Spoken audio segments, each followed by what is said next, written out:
What's going on, everyone? Welcome to episode 263 of Littleroot Lessons. I'm Ro, and I'm joined by my fabulous guest co-host, Chris. Chris, how are you?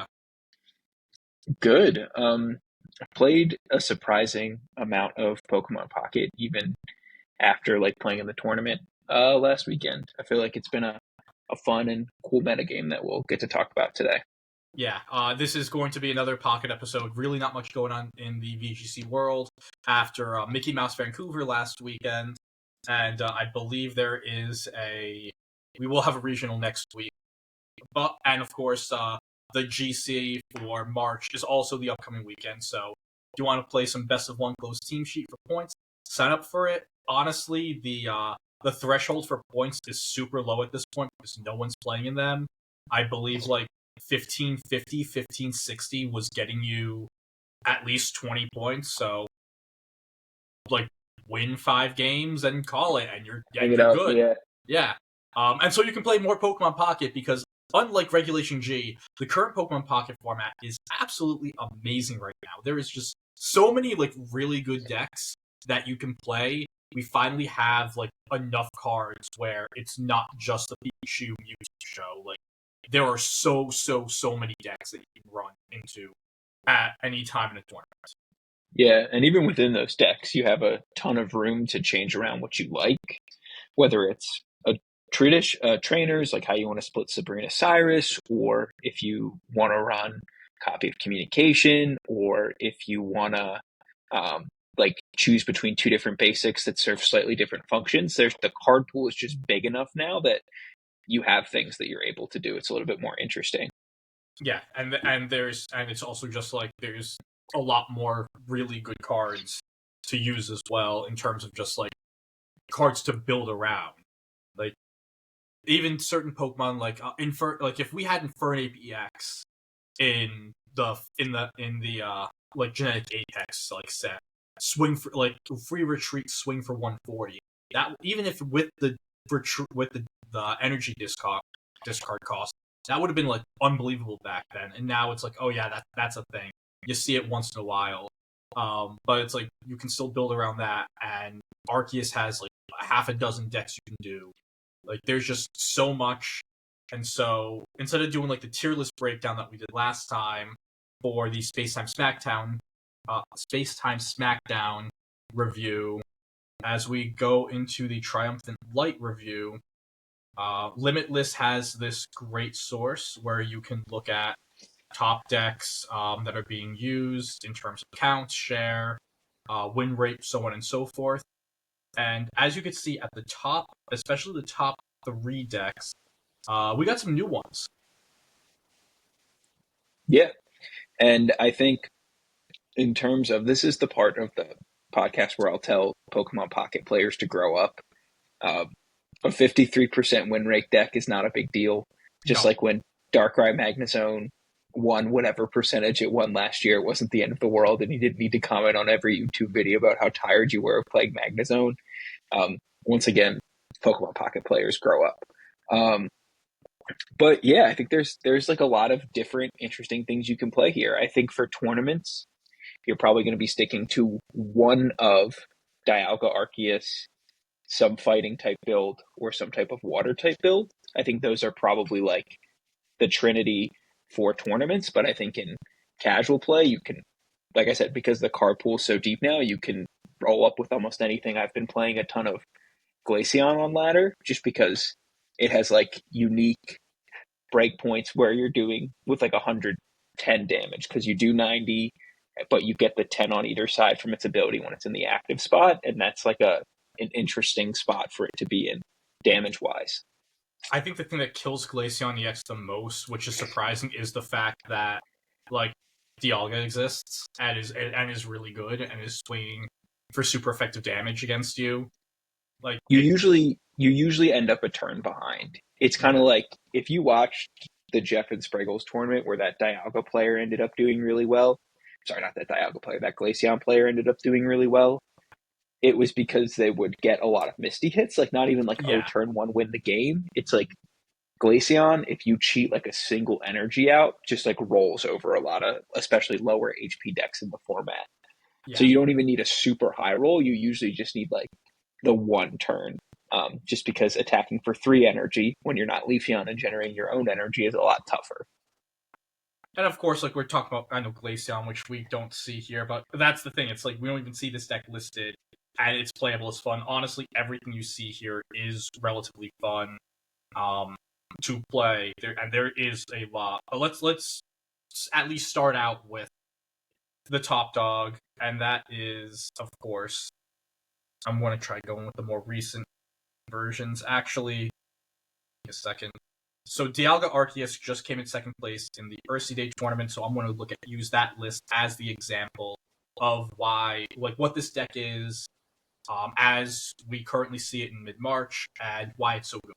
So, as you know, as people know from earlier, Dialga EX, 150 HP EX basic steel type, has Metallic Turbo, which is a 2 for 30, and you can take 2 Metal Energy from your Energy Zone and attach it to any of your bench Pokemon. Then its second attack is just 4 for 100. So we know about that. It was a card that I know you and I hyped up a lot going into Space Time Smackdown, and it just didn't do anything. Then came Arceus, and this is really the card that gave it something. Arceus is a 140 basic EX Pokemon.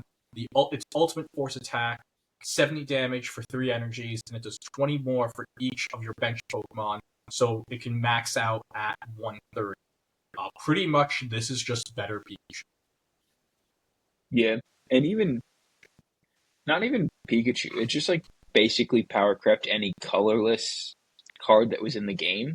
Yeah. Like Yanma does basically the same amount of damage, but it's a stage 1, and you have to discard an energy every turn. Um, Jigglypuff EX gets to put you to sleep, but it's a You're stage swinging for 1. 80. Yeah, it just kind of, like I said, I think this is probably the most power crept card we've gotten so far, just because you can realistically put it in any deck, even decks without Arceus links, like we've seen from the Dialga decks. So this is the best card in the game. The entire format is warped around it. That's why you see so much fighting stuff, or really high HP, or things that can one-shot it even through Cape, sort of breaking through. So yeah, this is the best card in our game, and everything warps around it. Yeah. And really, with this deck, it is a deck that you want to go second. Like, the gameplay with it can be relatively linear, at least your best laid plans. You want to go second with a Dialga lead. So, by your second energy attach, you get energy lead. By your second energy attach, you hopefully have an Arceus in play, or you can have a Dialga or a Mew EX, something that's worth charging up. And you Metallic Turbo the energy onto that Pokemon.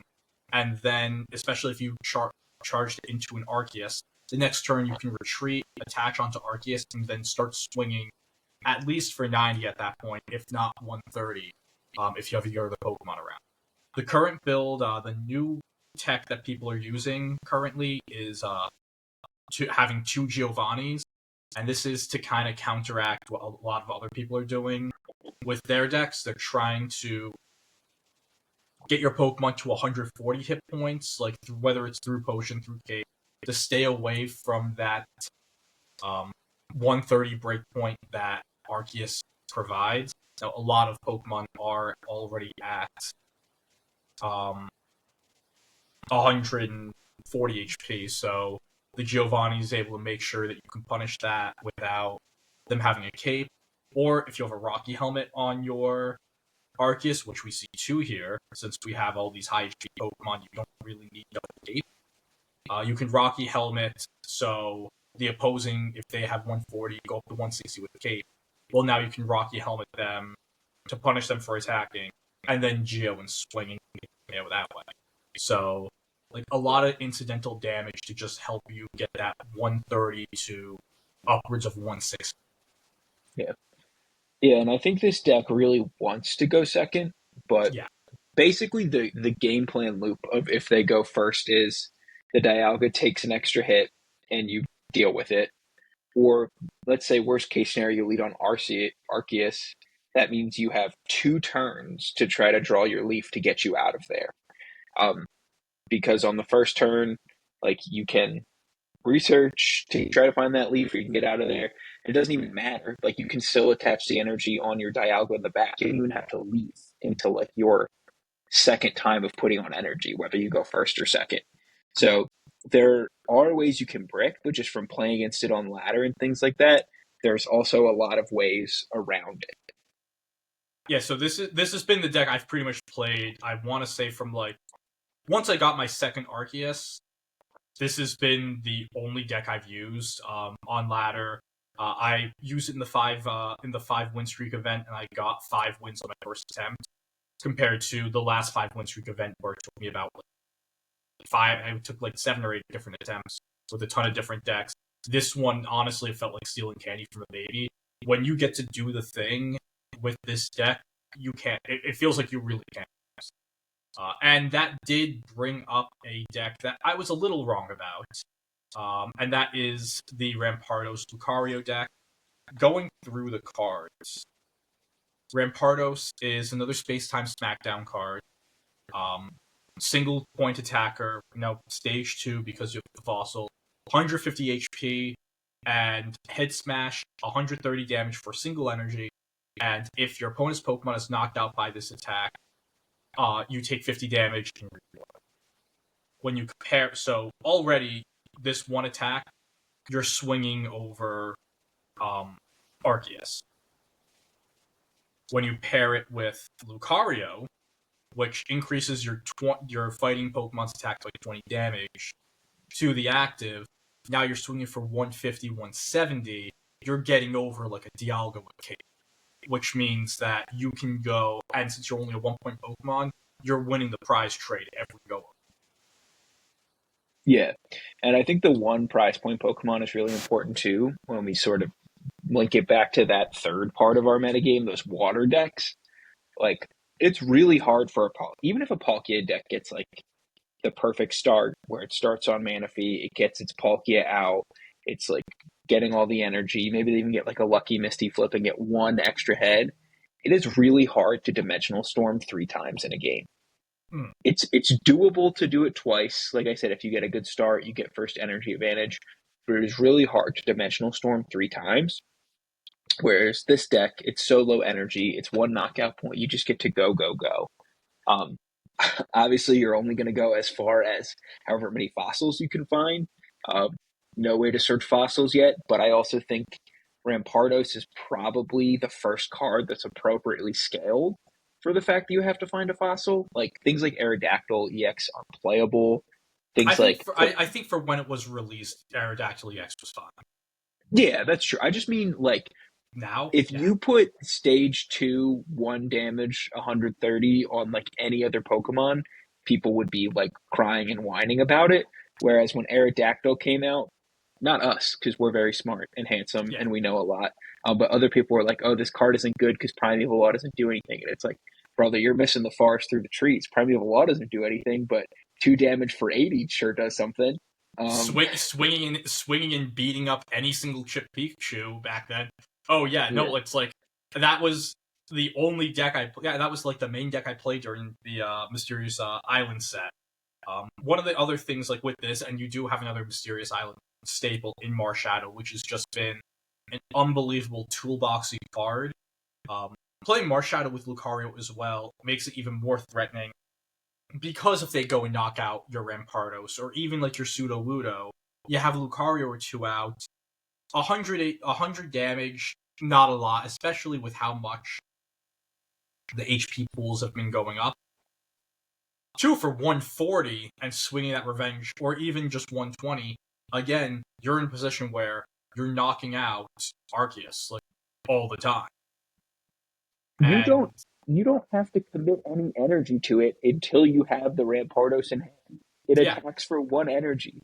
You literally have, there's just like no commitments you have to make. It's ridiculous what you don't need to do. I don't know how else to describe it. It's crazy. Yeah, and then looking at the supporters again, with the trainers you are limited a little because you have to run the 2 skull fossil.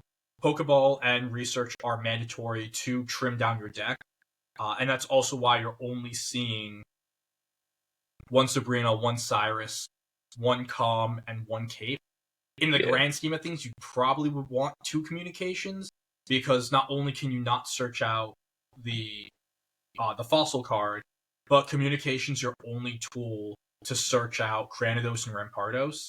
And if you're missing any of those pieces, it can fall off. I mean, the main idea with this deck is to have good numbers and do really, really well into the Lucario decks, not Lucario decks, the Dialga decks with Arceus. And with that being said, it will end up struggling a little into other decks because of it. Looking just at how it did in Ursa Day this weekend, its top finish was 6th place. It finished in 6th, 7th, and 8th place. But overall, outside of those 2 players, when you look at the win percentage for Cut, it was the number 1 deck for Cut, and overall it went below 500 for like top Cut decks. So like the good Dialga Arceus players are going to have their lines and know how to play into it. And also, again, sometimes it's, well, I didn't get my Calm and my Rampardoses or my Granadoses are at the bottom of my deck, and I'm swinging for 60 to 80 with Lucario and they're one-shotting me. Like, that is the other downside. If you don't get your Rampardos out, even Dialga is able to one-shot everything in your deck non-cape.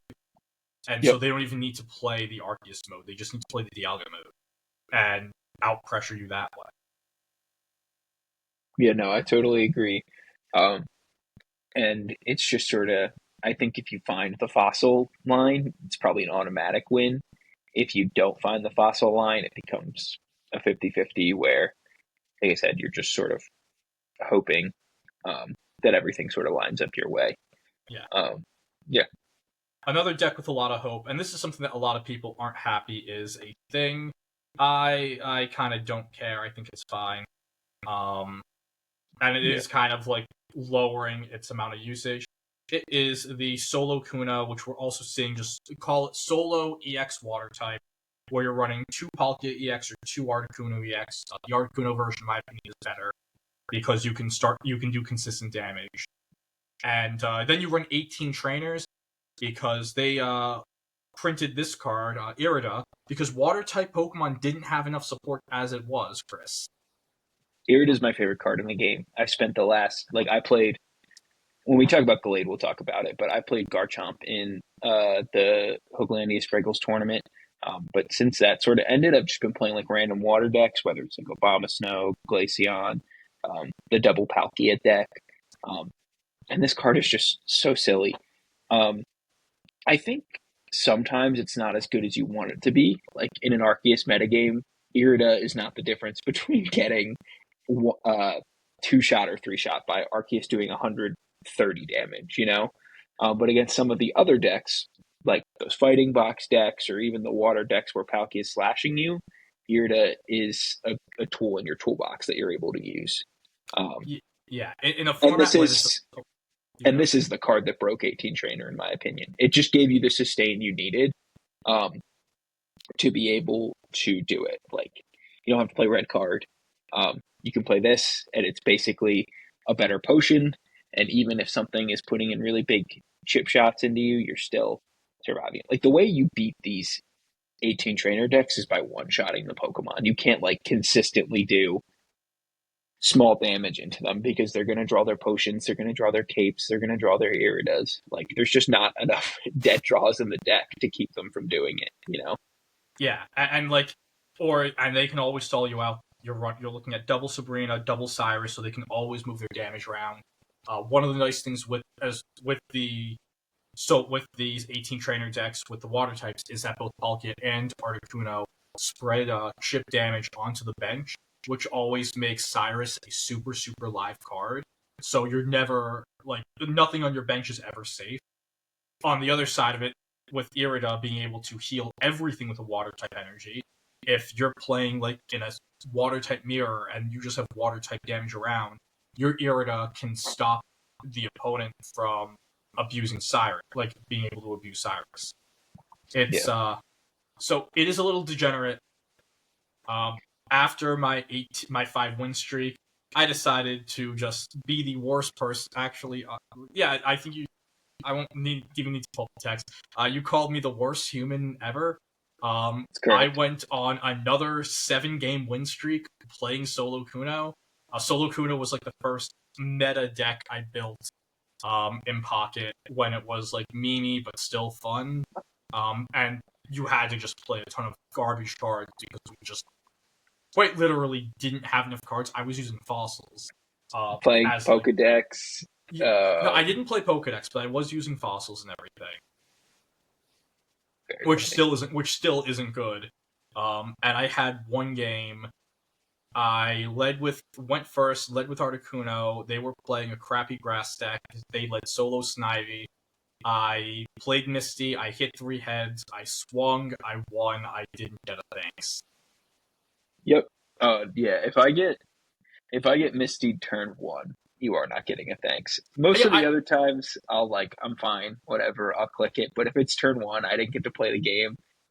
You're not getting anything from me. It's just not happening. so I'll send a thanks because I understand like game respects game, and if I can't be that person doing it, if I don't also respect it being done to me, the Yeah. only way I actually will not send a thanks is if you have like game and it's like I can't win and you have game and you like spend 30 40 Showing me seconds every card in your hand. Yeah. playing energy, like click the button. Usually for that I'll just like forfeit because I'm like, okay, I'm gonna save the 30 seconds actually mean something to me. But like that's just my thing. The only time I won't send a thanks. We'll send a thanks to getting Misty. Because I will love to Misty someone. Yeah. I'd say like the next few decks, because like those are the really like the 3 big decks to look at, and we can look at some of the other ones in terms of usage. I think double Palkia is sort of the like I would put double Palkia ahead of like I said, if we're talking about this triangle that I've been talking about the whole time, to me double Palkia is the third one, not 18 trainers. Okay. Obviously won some events, it has the same winning percentage. It looks like Articuno maybe won a tournament today. Just based on what you pulled up, I know last weekend or earlier had not been doing as well. So I can't say that I'm up to date on what happened today, but Yeah. this is something that's done well, and this is just an example of good deck building and point management that we're always talking about. Right? You go from you don't want to go from your mana fee straight into your Palkia. You're only making them take 2 KOs, and with Cyrus, you can't reliably move stuff around. So this Origin form Palkia that you just put on the screen is a very easy thing that can act as a wall if you don't get your mana fee, or it can be a Misty target that you can try to flip and win the game on turn 1 or 2, or it can be your second attacker that you put up in sort of this order of 3 where go mana fee, have a regular Palkia in the Origin form on your bench, have mana fee wash out to each of them, and then you go into your Origin form first, like we've talked about. If you're playing an EX, make them take 4 points instead of 3. Make them take 3 KOs instead of 2. It's just something we've seen in previous formats with base Articuno or even just using a wall like Drudagon. Like, just try to make them take as many KOs as they can. Um, you know, make them work for it. Yeah. And this is like it's a card that at its base looks like a bad card. 120 HP, 3 for 60 with a flip. That's just not great. But then Yeah. when you really look at it, its place specifically for this deck, being able, because as Chris said earlier, you aren't going to be able to Dimensional Storm the 4 for 150 with 20 damage of splash damage to each of the bench Pokemon that the EX Palkia gives you. You can't do that. Maybe you get 2 off tops, Yeah. and you probably need a really good Misty flip in there to get that second one off. And your opponent can go Mana Fee, Palkia EX, 2 KOs, 3 points good. This makes them take that 4th point, and while they're taking that 4th point and working on trying to do that, you're swinging for an expected value of 90 per hit, And 90 for 3, while not great, isn't that bad. I mean, It's it's only acceptable on water and fire types, right? But it's a water type, so it doesn't matter. yeah, Manaphy does its thing, and Misty does its thing. So it's not, like I said, if this was an electric type, or if it was I guess grass type would leave you on now. But if it was a lot of other types, like, it wouldn't be able to do it. But as a water type, it's perfectly fine. And against a lot of those low HP decks, 2 turns to take out basically everything in the fighting box step, a 50-50 to take it out 1 turn with a coin flip. It's pretty reasonable. A lot of the, if you put a Rocky Helmet on this thing, or that's what I was going to chip say. damage with something else, you can get a lot of the fighting box deck without having to even get the coin. They take 20 from Rocky Helmet, you flip them back, and then you don't even need the balance. It's a good card. So this winning list didn't have the Rocky Helmet, as we were talking about. They did go with the capes just to be bulkier. You need the capes on Manaphy. Yeah. There's a lot of stuff that can incidentally get to 50 on the first turn. You don't want to lose to Carnivine Arceus. You don't want to lose to Farfetch and a Geo. You don't want to lose to, like, a random evolved mon that can get 40 on turn 3, and then they Geo you and you only get 1. Cranidos is able to swing for 50 for 1. That's we didn't mention it in the last but that's another reason why, like, it's good. Cranidos' 1 for 50 is insane.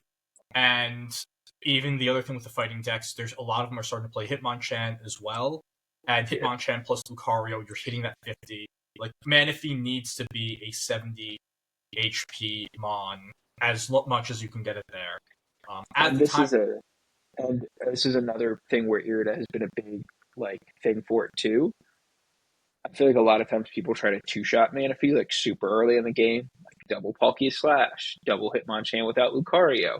And if you have Irida, then you're just making them take longer and longer to get that first point on something that's supposed to be pretty easy to get. But as someone who's played a lot of these water decks, I am super willing to use my Irida early to keep my Manaphy alive an extra turn, to keep you from getting that first point. Because then if you never mark any damage on it, I can get out of there and get into my EX and play a 2 EX game instead, or I can just get 2 extra energies on the board. So this is another deck where Irida has been a big blessing for it. Yeah, I think one of the other things to add in before we move on to the next deck to talk about, we are currently in the middle of an event for Manaphy as a wonder pick. So you can get a free, whether it's the Manaphy you see on screen, there's a promo Manaphy you're able to get. If you haven't been able to pull one in Space Time Smackdown yet, now is the time. The event, I believe, is going on for at least another week. So dive on in, get your Manaphy. I already got my promo Manaphy. And you also get, like, a fun little, like, promo Snorlax. And we might be talking about Snorlax towards the end of this. I think the next deck to talk about is definitely, and this is, like, where it starts to fall off. And that is the Celebi Leafeon EX. I'm just going to. I don't know this. This one came in. Actually, this one came in. Yeah. So I mean, this deck has a losing record, right? I would say Leafeon is a good card. Erika is a good card.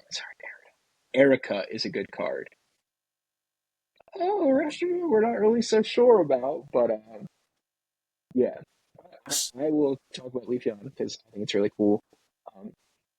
Basically, because of its Pokemon ability, where you can attach a grass energy to a grass Pokemon as long as it's in the active slot, this is not 70 for 3, it is 70 for 2, because you can always attach an energy. And then if you already have a surplus of energy, then you can start to power up something else, whether it's a Celebi on your bench, whether it's a Yanmega that we've seen in other builds, whether it's a, like, Executor that we've seen in some other stuff. Yep. Yeah. The main version that we see, and this is the way that this play is built, it's very similar to the Executor Celebi deck that we saw towards the latter few weeks of the Space Time Smackdown. What has probably been our only true S tier deck, which is crazy. Like, I think across all 3 formats, or 4, whatever you want to call it, I think it's probably been the only deck that was actually S tier. I don't think it was S tier. It was so hard because it wasn't until the end of the format, but by the end of the format, if you pull up like the page for instead of a Triumphant Light page, you pull up the what is it, the Space Time SmackDown page. That thing was like rolling by the end. It Yeah. was like the decks that were supposed to beat it weren't even beating it because it was tipping in Mew to beat Charizard. It was like running 50-50 against Charizard if you ran Mew, and that's supposed to be like the ultimate counter. That I don't think Arceus Dialga is S tier. I think that it'd be the last format. Now Okay. the metagame's a lot more hostile to it. Yeah. And like that's the thing, like Executor, which was a meta staple, really hasn't been seeing any results. Leafeon, and so when Leafeon was announced, one of the things that I said to you like about 12 hours before we got this card was, I wish Eggy was just like a flat 1 for 60 because I hate flipping coins. If you liked Executor and you hated flipping coins, this was the deck for you. Just as it's just a 2 for 70 pretty much. And what is nice about it is that once you get the 2 energy going, you could attach 2 energy a turn onto the Celebi. Another thing Yeah. that's really nice with this is that your X speed is actually an active card. Your overall retreat cost is super low, so if you do get 6 to 8 energy on your Celebi, and you feel like going gambling and flipping coins and just taking up KOs you should not be able to pick up, you can go into the Celebi mode, which the Yeah. Executor deck in the previous format, once that Eggy was up there, it was pretty much up. One of the things we do not see here, this is the good and smart version. There is a more fun version, though, of this deck, where instead of playing grass energy, you play water energy. And you play double Irida, double Erica, and then you still throw like a potion or two in there. Because one of the things with Celebi is that Celebi doesn't say grass energy, it just says energy. So you could throw all the water energy you want onto Celebi from your pulls, and then use Leafeon's ability to attach that single grass energy you need to swing. The If you issue pull is Luffy yes. you need to pull the Leafeon, because if you don't pull the Leafeon, you're working with an Eevee and a Celebi that That can't cannot do attack. anything. Yep. So My main takeaway, and like you said, that deck is cool because Irida and Erica, you have so much healing. You're only dying to things that can really one shot you. Um, my main takeaway from that deck is that if when Leafeon gets a grass partner that's like worth a damn, that it's gonna break a format probably. Now, my only wonder about that is we don't. Most of the best cards in this game have been legends that are basic EXs. So I don't really know where that grass type is coming from. We very famously don't have a lot of grass type legends. We only have mythicals, I believe. it's going to be Virizion. It's gonna have to be Virizion. It's gonna have to be Ogerpon. It's gonna have to Zarude. be Zarude. Yeah, that was the other one I was thinking. Like if we get one of those and they have a really good attack or they have a good ability, um, then I think there's a chance that grass goes back to being like in a pretty dominant state because Leafeon is so good at generating that energy. But right now, there's just no finisher with it. Like Celebi's not super consistent. It's never been consistent. Um, you know what I mean? Like last format, Executor was the star, not the Celebi. Yeah. So it's just one of those things where that Leafeon is an awesome card that is looking for a partner to vault it up so it's not winning 47% of its games. Yep.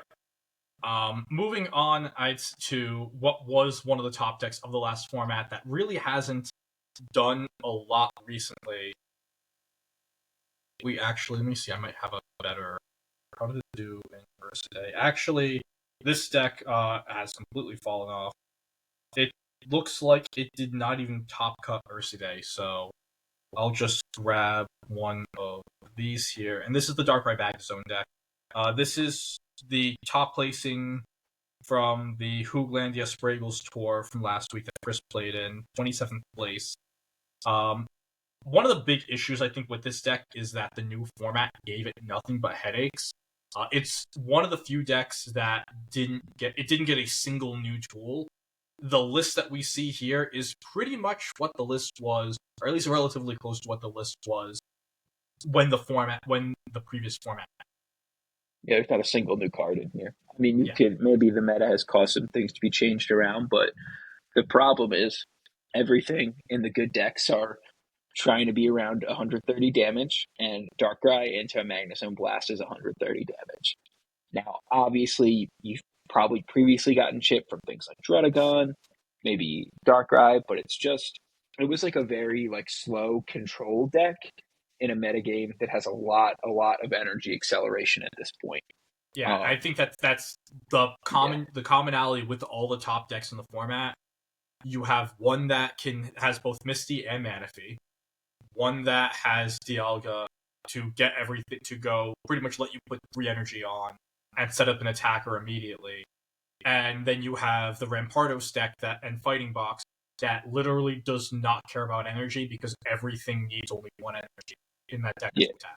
I would assume that I don't have the stats in front of me, but I assume that's probably I don't know what the matchup table would be for this versus the fighting deck, because Magnezone one shots everything. So if you get Magnezone online, it feels like you should win. It probably is one of the games that comes down to if you get Rampardos or not.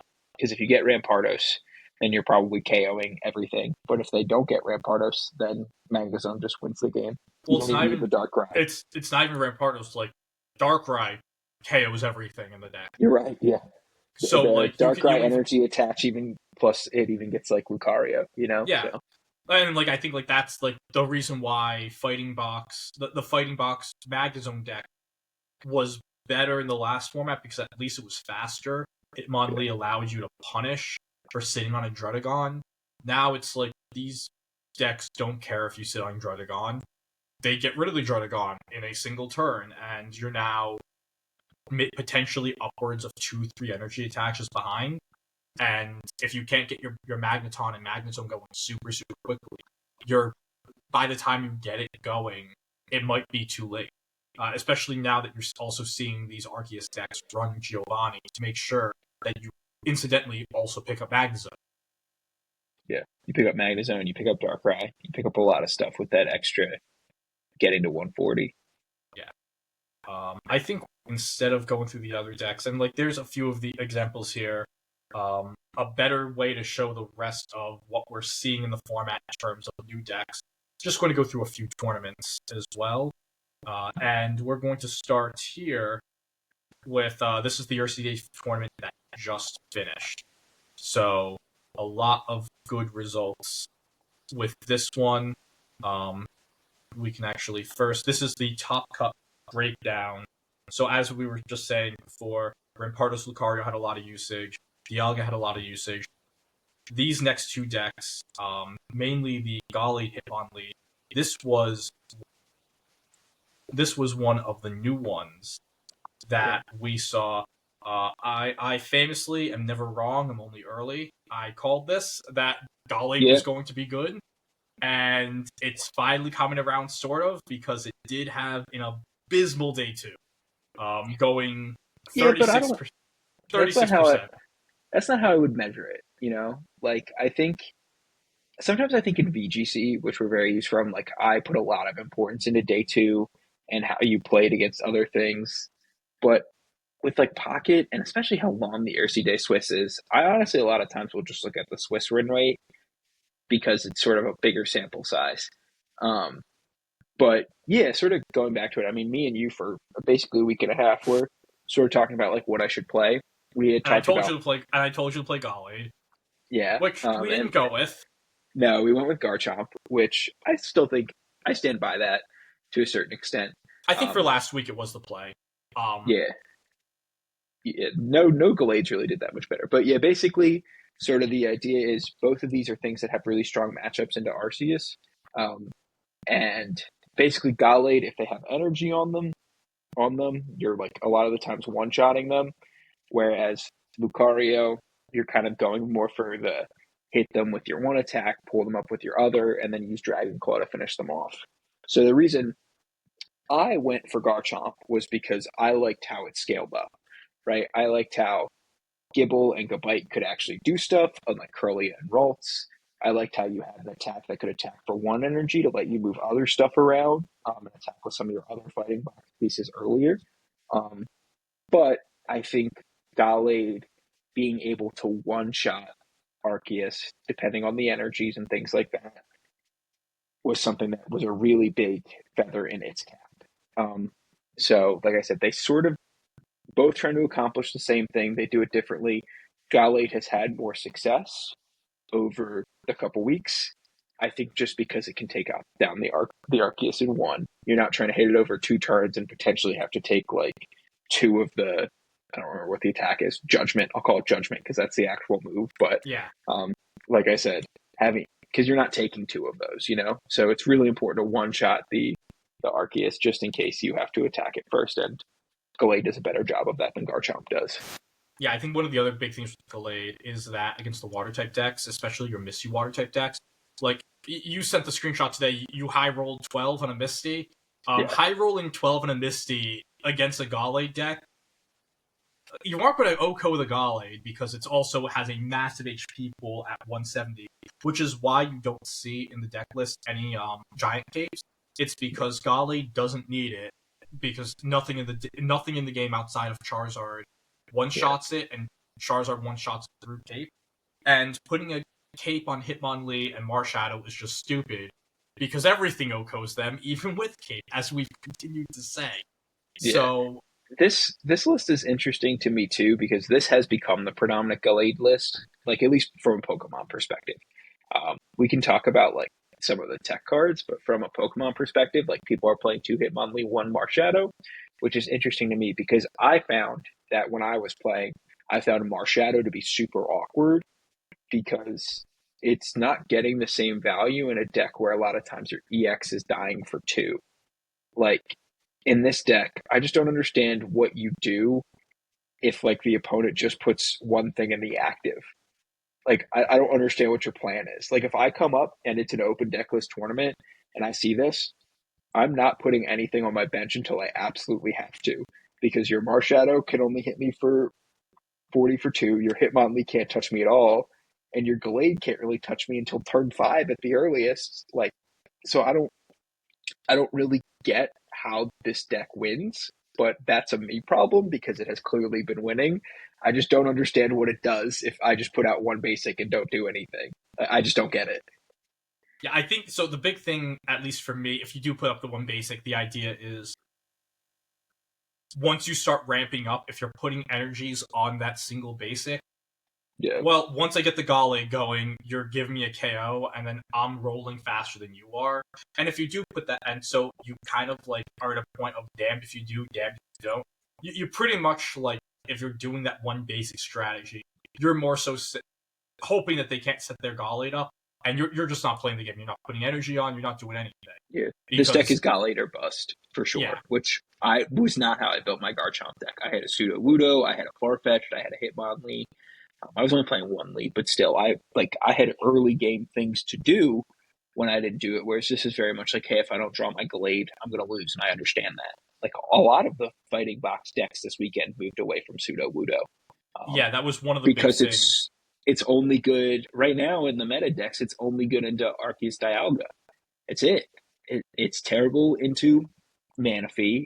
It's terrible into these fighting box decks. Like it's not really. It was so good those first 2 weeks when it was everyone was leading on EX, and now that things have sort of moved around a little bit, it's not. It's just it's not in a good spot right now. Which is the one thing I love about the Pocket metagame is that it moves so quickly on a tournament grassroots perspective. Like the Yeah, ladder's kind of the wild west, which I enjoy. Maybe we talk about that at the end if we have time, but this is, like I said, the innovation and how quickly it happens is awesome.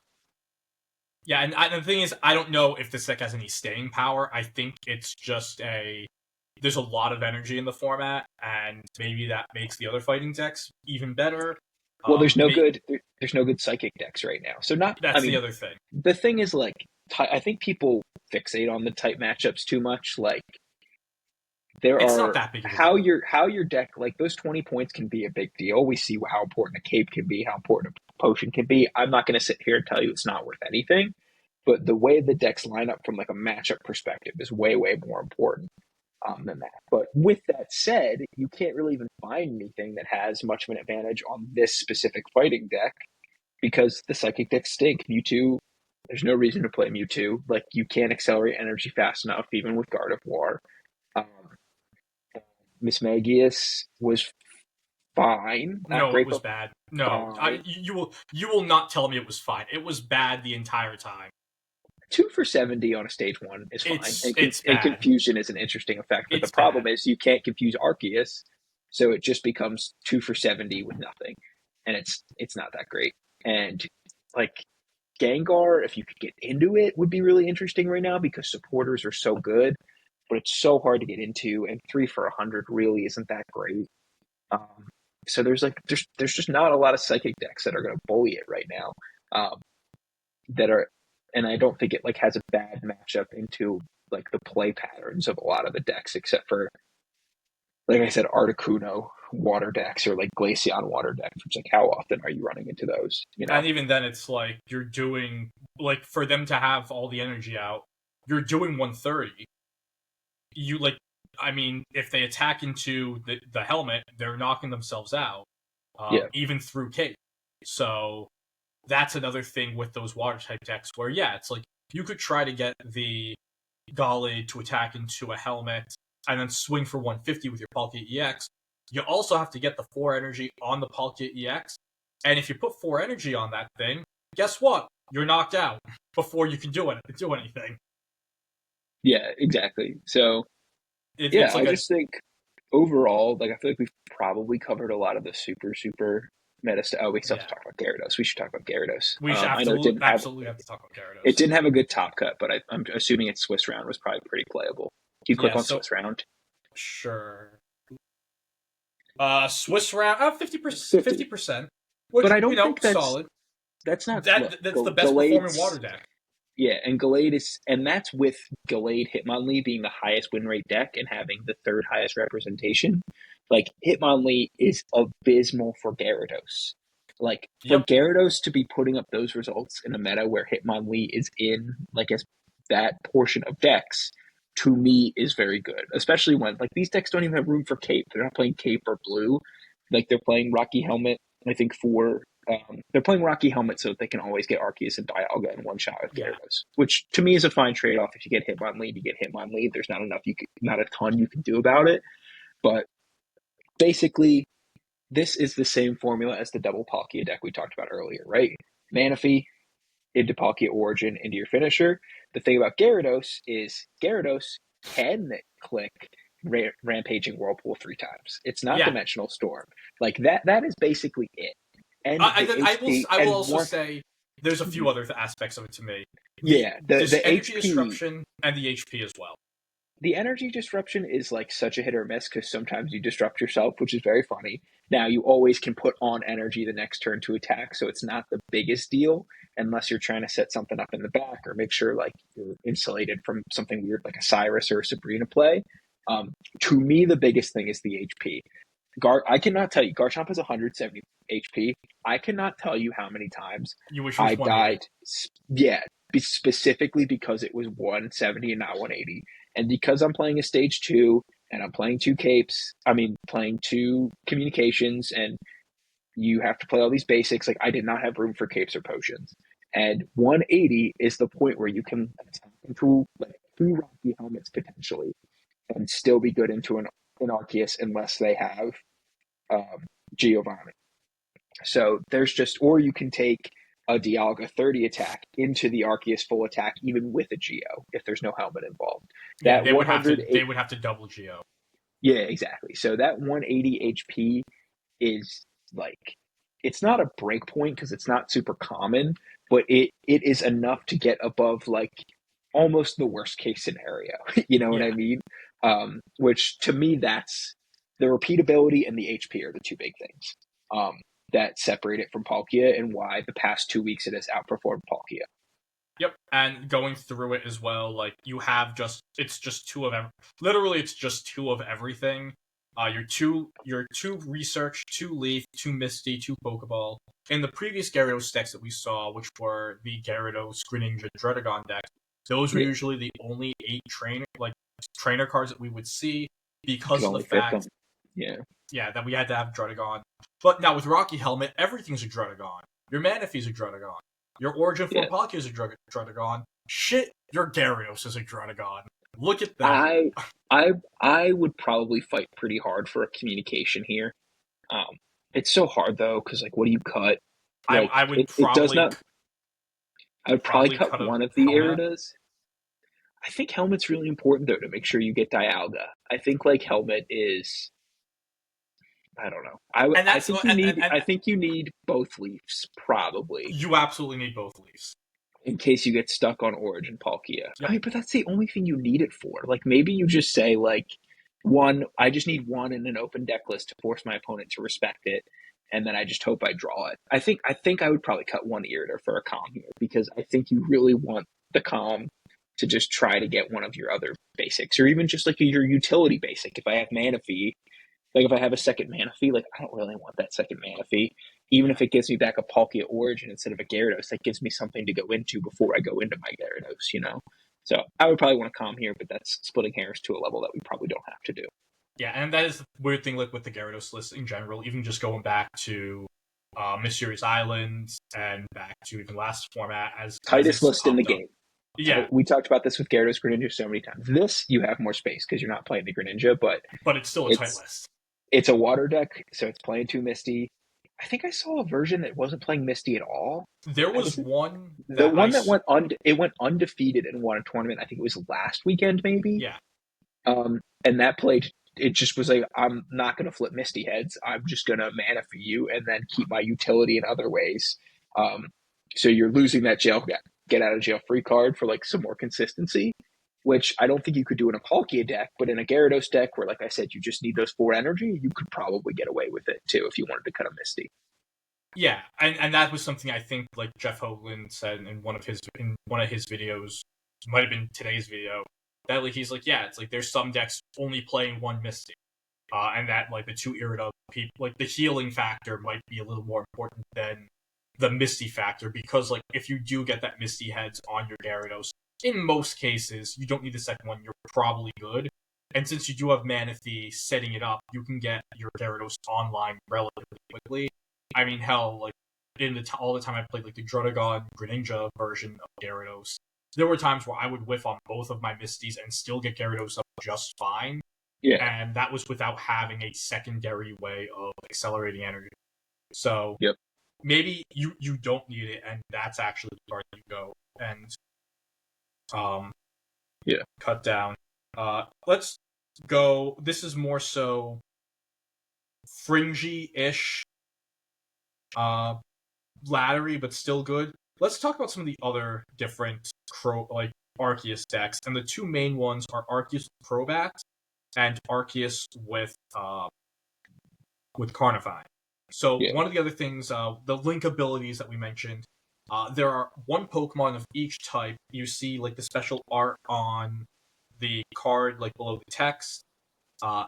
These Pokemon have it's called like Cunning Link, and there's like all these other different like link abilities where if an Arceus or Arceus EX is on the field, on your side of the field, it has all these different abilities. Crobats is once during your turn, if you have Arceus or Arceus EX in play, you may do 30 more damage to your opponent's active Pokemon. This Bonkers. effectively makes Arceus hit for 160, if not 190 per turn, up to 200 if you have a Geo as well, if you're just that much of a sicko, which Yeah. this list did not have, because the other side of it is you're playing a 3-stage Pokemon. It pretty much like combines Greninja and Darkrai, two insanely powerful cards, into one, Yeah. along with being a free retreat mon. So there's two versions that we usually see with this. The Yeah. first is what we see here. This focuses solely on dark types, using Darkrai EX and Druddigon as other modes. This deck plays a little slower. Once you get going, but you have a lot of Pokemon and you don't get enough space in your list. This one here isn't even running Pokeball, it's running two communications because you're going to be drawing so many Pokemon that you would rather swap out Pokemon than like search for more Pokemon.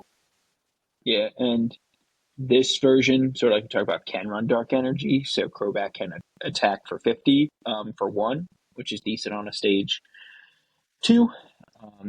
Whereas there are other versions where because the Zubats and the Golbats don't use colorless energy, that they'll just run another energy type, whether it's like fire in the Heatran Crobat build or like I think I saw like not electric because there's not enough room for Magnezone. Like water versions too. Like people will just throw this with other Arceus cards, or I think there's a version that plays Druddigon fire and water energy in hopes that your Druddigon can maybe attack as opposed to Yeah, letting your Crobat attack, which is interesting to me because Druddigon's 3 for 90. If you just get lucky and in your first 3 energies you get that split, it's actually pretty effective doing 90 damage. So there's different ways you can play it, but Crobat is good. It's not as good as Greninja because it's conditional, and you can only hit there. So the active. yeah, you can only hit the active. But it's pretty neat, and like I said, it does some interesting breakpoints. It's reminiscent of Darkrai last format where you can kill something that's in the active that's heavily chipped, force them to bring in something else, and then attack it that turn, Mhm. which is very, very helpful because it can let you basically go from no knockout points to like 3 on 1 turn if the board's Yeah, lined up in the right way. yeah. One of the things that Chris already did know that I was just going through, at least in Ursi Day, we didn't see it, so the deck is probably on the downturn. The initial idea of it was with Heatran. Heatran is, I believe, 110 HP fire type, 2 energy, does 40 damage, and if it has any damage on it, it doesn't. It turns into 2 for 80. Its link ability lets Arceus. Its link ability lets Heatran have free retreat, so that's one of the benefits of it, where you have this free retreat mon to move around. You use the genetic Apex, Zubat, Golbat that are colorless only attackers, so that. But once you do drop that Crobat down, since you're usually with that deck just running fire energy, you're just out. Another version, and this deck here came in 5th place in the Earth State tournament today, is the Carnivine version, which is honestly very, very reminiscent of like a fighting box deck that isn't a fighting box. So Yeah, this and this list here, just going through like what Carnivine does, it's 1 for 20 with Power Link, which means that if you have the Arceus in play, it does an extra 30, which turns it to 1 for 50. Honestly, this card is one of the reasons why you need to play Cape in Manaphy decks, is because it's super, super easy to do 50 damage with this card. yeah, and it's Skarmory, right? Yeah, You mentioned fighting box, but it's basically Skarmory where it's a conditional 50. You just have to have one other card, and in this case, your one other card is pretty searchable. Um, it's very nice to balance something like this that only wants 1 energy with something like Arceus that wants like 3 energy. So if the game goes the right way, you can get a first or a second, I mean, even a second Arceus powered up. Or you can go Carnivine into Arceus, where you've just done so much damage. Like I said, unless you're running into another grass deck that has Erica, or someone hits like both their Iridas really early, they're going to have a hard time keeping up with the early pressure you're putting on them, as long as you have your Arceus. one of the other things with this deck is that you have the grass type attacker in Carnivine. You can also, because there are other colorless attackers with different that are other colorless attackers with low energy costs and that are basics. This deck has 2 other attackers, both of them sharing the same name. This version is running 2 different forms of Rotom. There we go. This is the Speed Link Rotom, so it has the same exact ability as the Heatran that I talked about earlier. Dash attack 1 for 20 to any of your opponent's Pokemon. To an extent, it's only a 20 damage chip, but to an extent, it is a more flexible Hitmon lane. While you're doing less damage, you can target any Pokemon, which means that you can't just like not play the bench and stall it out. This is also the only Psychic type attacker I think you will see in the format. But I think you're probably right. Yeah. Yeah. Actually, no, you're going to run into Curlia. Yes. Yep. Yeah. The Curly Ingale. The other interesting thing, and this is the first time I've ever seen this, is they also ran the Assault Laser Rotom, which is like the opposite of Skarmory. That's if your opponent's active has a tool on it, it does 30 more damage. Um, I'm not sure what the idea was. A lot of times you're used to seeing 2 of the Psychic type Speed Link Rotom I think just having an electric type, um, if this make sure you one-shot Manaphy if they have the cape on. You go into this Rotom and You attach actually and KO it. you actually only one shot Manaphy with a cape. If Yeah. Manaphy doesn't have a cape, you do 40. If Manaphy Yep. does have a cape, you do 70, which is honestly a very good bit by Rotom. And of course, if they don't have the cape, your Carnivine takes it out as well. So Yeah, this that's gotta be the idea behind it. yeah. And then the last supportive card we have, this is a card that I said this is the best card in the format about a week and a half ago, and then I don't think I've put it in any of my decks since. I actually dropped it from my Dialga deck. I This is have the such a love-hate relationship with Shaman Sky. Like, I had it in my Garchomp deck until the night before the tournament, and then we queued up a best of three where I think I let on Shaman Sky all three times, and its ability doesn't work on itself, and I said, I'm not playing this card anymore. I'm going to play an X speed. Yeah, I don't need to move around that much. You only led with it twice, and okay. I don't think like one of those games that didn't matter. I was just going to stomp you anyway. But yeah, this beat me first. The Sky support, yeah, pretty much when the Shaman is on the bench, all of your basic Pokemon have one less retreat cost. So for your basics, it's pretty much a walking XP that's always live.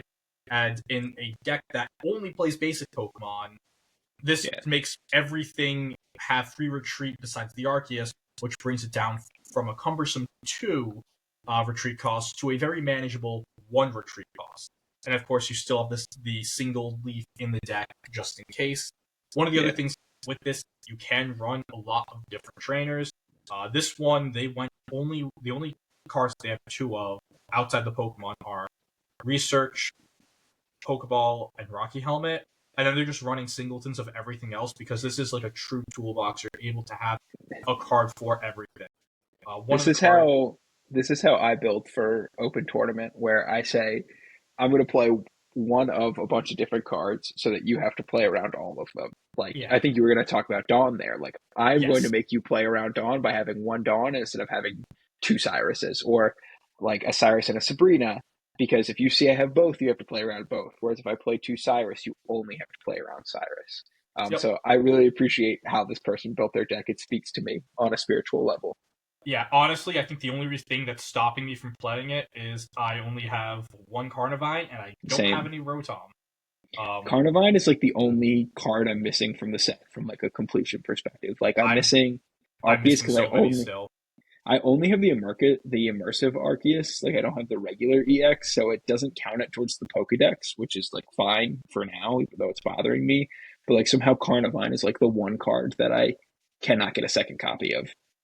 I can't talk about the art. I have 2 gold Arceus, so I went from like no gold like no crown rares at all to 2 crown rares of like the best card in the game. And probably the best looking crown rare. Yeah, easily the best looking crown rare. Like either that or Mew. Yeah, they've gotten better as we've gone on. Like I feel like the first ones, all 3 of them look terrible. Like the Pokemon just didn't vibe with them, but the Mew's good, the Arceus is good, yeah. Yeah, going on, let's throw open another, or at least just look at the standings. Something like that. So yeah, the Arceus Toolbox decks, again, just interesting looks. Carnivine, the list that we just did show you did finish in 5th place, so it did have a really good finish. Let's go to like what we would call like ladder decks that are still fun, and I gotta go with the berry stuff. So it's cool, yeah.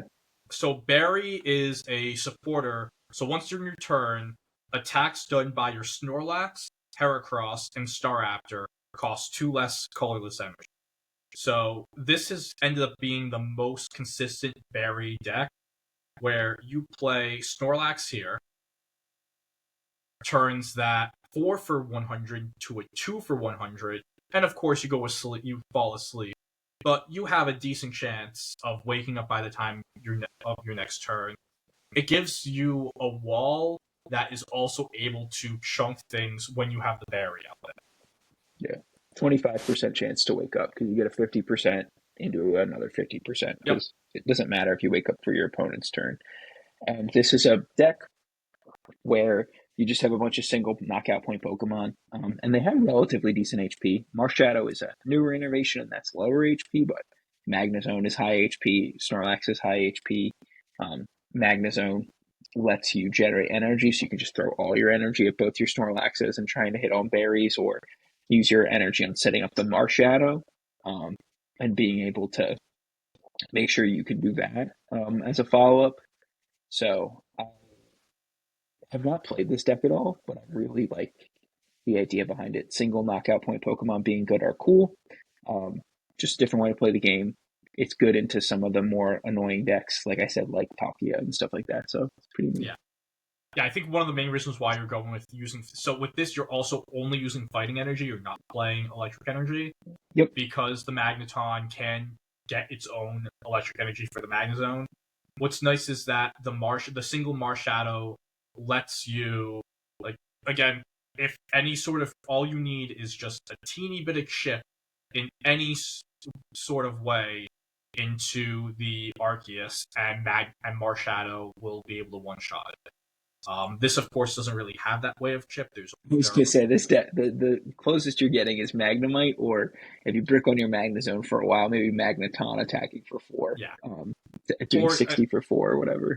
Yeah, and also, like, one of the things that you can do as well, like, towards the end of the game, you can use, like, if you lose your Pokemon, you can use Marshadow plus Cyrus to grab something chipped off the bench and take KO that way. Yep. So you have the plays there. I think it's just overall a really, really neat thing. At this, when people started using it, like, they were playing with Heracross, which is like it's 3 for 60, and then flip 2 coins of both her heads, it does 120 or something. It's bad. Heracross is trying to win the game on turn 1. Right? Yeah, you're trying to do your best impersonation of like a Misty deck, whereas like Snorlax is pretty consistent, and then Staraptor, which we haven't seen, is also pretty cool, where with Berry you can do 130 for 1 energy. It's on a stage 2, but it's pretty neat. Yeah, we actually... Do we see these Staraptor? Yeah, we actually do see a dedicated Berry deck. One person who did not do well. And like this version here, they also have Regirock, which isn't just another wall Pokemon. So it has like a lot of different walls. You can play Fighting Energy probably. Yep, you probably are. Unless you're doing like water with Irida. I think that's kind of crazy to just play it just for that, but hey. Yeah, but yeah, this is being able to do 1 for 130 is... We were just talking about it. 1 for 130 is what Rampardos does. So that's really good. That's a lot of damage. You are missing on a lot of things because you aren't getting the you aren't getting the you can't play you aren't getting the fighting boost. You can't play Geo. So that is like the downside. I'd say overall this version of the deck, like especially the Staraptor, Snorlax, that's the YouTuber version of the build, which honestly when I first saw it, I thought this was just like, oh yeah, this is a great deck for content. But now it's like people are playing real cards with the Snorlax and Berry, Magnezone, Darkrai EX. Like, they're actually doing real things with it, and maybe we see it spike. If you're a 6. It's our favorite VGC analogy. The Snorlax Magnezone is a perfect 6-3-7-2 deck, baby. You're gonna see. Yeah, it's like just below the level of being consistent enough, but if you get the right hits or a top player pilots it, you can get into day 2. You can make some noise in day 2. If you want to finish like top, like original wise, get those top 256 points, play this. Which, I mean, not this player, but the previous version that we saw with the Magnezone. Like, we did have a player day 2 with it. Did not do well in day 2, but still day 2. Any other decks you want to bring up? Not from a competitive perspective. I will say my main thesis on Pocket right now is the card pool is deep enough that on ladder you can play almost anything, and like have a decent chance. I did my 5-win streak event with... I tried to do it with Garchomp. I lost at 4 a couple times and was like, you know what? I'm going to do this with Raichu, Arceus, and it was not great, but you can do anything on a best of one ladder. Um, so what I would say is like, hey, the tournaments aren't the biggest thing, or these decks don't sound exciting for you. Like, just find something and go play it on ladder. And honestly, like YouTube, you can watch a lot of stuff. I watched two different people make Lake Trio decks. Yeah, Now let's that see you if I have can. Shaman Sky with the Lake Trio, you can like with hitting all your cards and Celestic Town Elder to get it back or whatever, like you could Dawn up energy to attack with it like twice in 3 turns, which basically fixes the main problem of the deck. Now they're all still too low HP to do like well or do well in a tournament setting unless you like get crazy luck. But it's super cool that a deck like that exists and that you can go play that on ladder if you want to. And I think, Yeah, like I like said, I'm this is pulling the up here. perfect, yeah, like this. And like I said, a lot of the lists that have been floating around like YouTube and stuff are playing a Shaman Sky, like we talked about earlier, because all three of these Yeah, are basics. And if you can retreat for free, then your Dawn becomes super, super powerful. So this isn't playing that same thing, but it's like the card pool is so deep now that you have so many tools to do so many things, and we finally found a use for Celestic Town Elder. I was gonna I say, Esther, this is the deck you run with your full art Celestic Town Elder that you pulled last week and said, "What the hell do I do with this?" Yeah, if you're You not using it to play pull back Amu. in Arceus, but but like I said, these like 160 is an awesome breakpoint. Like I was playing some Blastoise earlier today, because I like Blastoise and I like water decks, and getting to do 160 is awesome because you get an Arceus through Cape. Everything in the format is trying to like optimize around being able to take like between 130 and 150 damage. So you hitting for 160 is a real thing. Now, like I said, you will not enter in a tournament and win with this, but you can play this on ladder. You can play Raichu Arceus on ladder. You can play the new Steel Magnezone Arceus on ladder. You can play um, like I said, Glaceon and stuff. Yeah, I'll So I feel show. like a lot of times we do stuff that's very tournament focused, which I like because it lets you sort of know what's doing well and it doesn't give you that bias of ladder. But like I said, if that's not your thing, the card pool, in my opinion, is now deep enough that you can play a lot of different things, Yeah, which and is of really course, cool. I don't know how ranked is going to affect that down the line, but yeah, at least for right now, I mean, we don't know what rank's going to be. Maybe ranked is going to be like, hey, it only it's just an accumulation system, so it yeah. doesn't punish you if you lose, which is kind of how VGC is. It does a little bit, but you get so much more for winning than you do for losing that it's not a real test of skill. It's a test of how many games you're willing to play. Um, so I'll be interested to see how they do it, but hopefully it doesn't squash some of this stuff out. Yeah, so we are going to be getting our ranked ladder by the end of this month, so within 2 weeks we should get it. To be quite honest, I'm shocked that we haven't even gotten news on how it's going to be. And we are going to be playing this format for a while. We aren't going to get any new cards until the end of April, it sounds like. So, like, the format and the decks that we went over, it's not like we're going to see, like, a lot of new cards added. Um, from what the data leaks I've seen, at least, or at least people have mentioned, it doesn't seem like there's going to be many new events planned, if any events planned, outside after at least not any like announced events outside of the ranked ladder. There we go. I can talk now.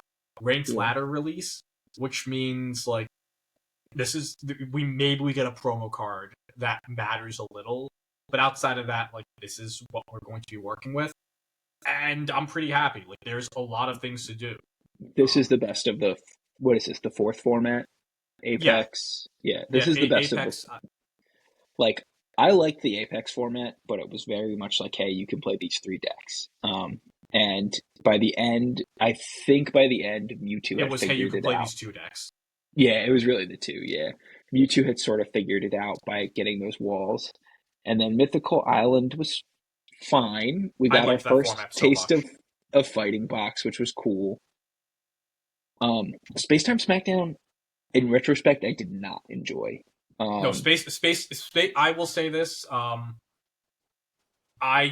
was a lot. It was a lot to play. Space Time Smackdown felt like I'm trying to think of like a VG, like a recent VGC. Like Okay, it's kind of bad because I did like Regulation F, but it felt like very Regulation F-ish, where a Japanese player said in like week 3 was like, or like the first GC it was with the Japan balance was like, this is the best team, play it, and everything is literally just slight differentiations. For the Space Jam SmackDown format, it was, yeah, guys, Magnazone's really, really fucking stupid good, and you could play it everywhere. Like, That was the coolest part about Spake Time Backdown to me, was you could use Magnezone to make any dog water deck relevant, which I kind of appreciated. I know that I like did as people well, I know but people on the other online side of didn't it, like all it. you did was play Magnezone. Yeah, and all the whiners came out once again. Yeah. I will tell you all to grow up. But I get it. I just didn't. I don't think Eggy is a fun deck to have as the best deck because No. you're flipping coins and you can lose. Erica's not always the most fun to play against. Like the stuff that counters it isn't like super intuitive. You don't want to lose to like 3 Celebi flips when they were playing like. So I overall thought it, but basically, this is a long way of saying, like, I think most of the formats have been fine. But if we're going to be stuck in a format, I want us to be stuck in this one where the best deck is cool, makes you make a lot of decisions about what you power up and when, and you can punish it if you build the deck that likes going first. If you build the right deck that likes going first, you can punish that deck that really only ever wants to go second. It doesn't have a game plan going first, except Dialga's tanky enough to eat a hit. So I was going to say, like, my game plan usually is, oh, well, I have to player diff. your game, Which... it's not, shut up. It's not player diff. You're playing the best deck in the room. Your game plan is to Pokemon diff through the fact that you don't have first energy advantage because you generate 2 extra energy every turn. Yep.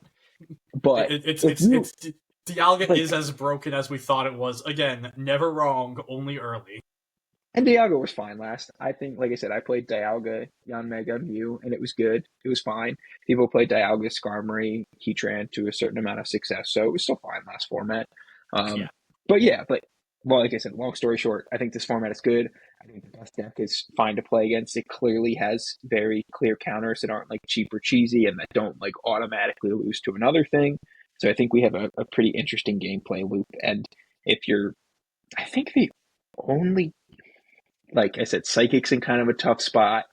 And I think Lightning's in kind of a tough spot, but a lot of the others, you have stuff to play in water, you have stuff to play in dark, you have colorless stuff to play, you have grass stuff to play, you have fire stuff to play if you like Infernape and Charizard. I don't know. If you're I think it a really Gen is. 1er, Yeah, I think it really is just Zard. Actually, before we go, or at least we can just mention, like, talk about, like, dark types play and everything. Do we have it? No, they don't have it updated here. Like, we don't have to pull it up, but, like, Darkrai Weavile won Ursaday. So it has that's a the other good thing. it has good breakpoints into Arceus. Basically, like Arceus, Dawn, Weavile hit, and then they can't survive 2, even with a cape, or just like even if you go second. Like basically, you have a lot of good breakpoints into it, which is why this deck that kind of really disappointed last format ended up being winning some stuff today because people figured out that it had good breakpoints into it, which is another cool thing. And also likes going first, which is, again, something that... Yeah, that's like, probably the answer. I was like, oh, go Bruce a magical deck, but the magical deck that likes to go first in Saga Arceus already exists. It's that, or it's Gallade doesn't hate going first because on No. turn 5 you can have if all your cards line up, Yep, Ralts into you can Gallade build on on turn curve. 3, attack. Gallade on turn 5, attack for 2, and Yeah. even if they don't have a lot of energy at that point, you at least did 20 with the Curlia. The Gallade's probably doing 90 to 110, depending on what's up front. You're probably getting a lot of stuff. So Yeah, in general, like, all of these decks are fun to play. Even, like, honestly, if you haven't used Solo Kuno yet, do yourself a favor. You're not going to get addicted. It's fine. Just do one. Just do one. See how it feels honestly, like flipping. See how it feels like flipping Misty turn 1. Like, you might like it a little more than you think. am I dumb? Why did they not just play like a 2 Articuno, 1 Palkia split? Like, why are you playing Mars instead of just like you can execute the Because same you're game playing plan but open have team. a Because you're playing open team like deck list, and you want to have that threat of Mars there. And also, you want to make sure that you draw into your Articuno. You want to lead on Articuno. But like, if you lead on Palkia and then you have two more Pokeballs to get your other Articuno to be your secondary thing, like you could still Misty flip them and then, like, I don't know. I understand that Articuno is more consistent as the Misty cheese because you only need one to start attacking a turn early, and two basically ends the game if you can Blizzard on turn two. Like, I totally get that, but I just feel like if I was these decks, I would maybe just throw like a single Palkia in there over one of the 18 other trainers. But yeah, I got that. I'm pretty much out of stuff to say. Again, like this has just been a great format. I really, really enjoyed this game. I love playing this game. Jeez, I'm not even drinking today. This is just water, not bourbon. So I don't know why I can't speak. But like, yeah, I'm enjoying this game a lot more than I thought I would. I thought it would be hey, I'm gonna get 2 packs, play in an event, and whatever. I'm like, no, this is like I'm following the meta. Like I really enjoy this, and that's probably why I've not done well at any VGC event because I'm like, play Showdown or play Pocket. yeah. One of them doesn't have like Italian players saying slurs at me.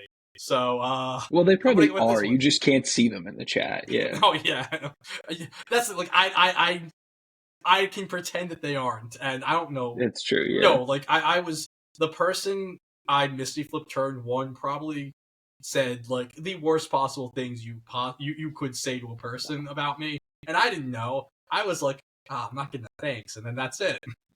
Yeah. Well, you have TCG experience, right? You were a TCG player before VGC. Yep. Yeah, Which don't. Also is nice. Yeah, I don't. And I was like, I'm never gonna download this game. And then like 2 seconds of other people having downloaded it, I was like, I want that game. Yeah, I think like me, Junie, and like someone, I think we all bullied you in Cats, and then you got it. And it was just like, I think everyone in Cats has it besides like, I don't think Masa has it, and I don't think Jess has it, because they like their lives. That's fair. But yeah, like to me, I find the Pokemon TCG like very like unintuitive. I think the way it plays is very strange. It plays different than like any other card game I've ever seen. So I'm not a big fan of like the TCG, but Pocket is like so streamlined. You have your little energy pool.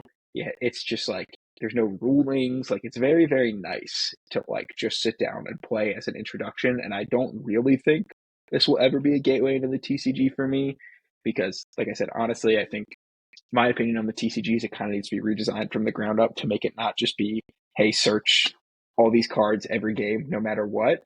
But I'm sure there are people out there who it's a bridge for. Or, like I said, you're someone like me who just likes the simpler gameplay and loop, want to play in that gameplay loop for 5 to 10 minutes at a time, and it works out.